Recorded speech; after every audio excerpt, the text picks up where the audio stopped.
Assalamualaikum.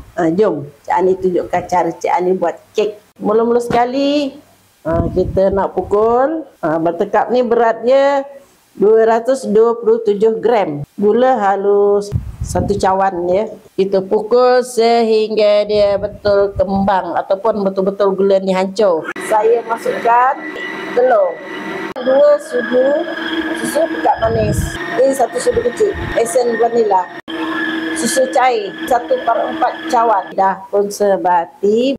Ini baking powder tercampurkan dalam ni. Sekarang kita ayakkan tepung kita ni ke dalam adunan telur kita. Sekarang yang ni kita nak bubuh serbuk koko. Okey, dah sebati macam ni. Loyang ni kita sapu minyak dulu ya, ataupun margarin.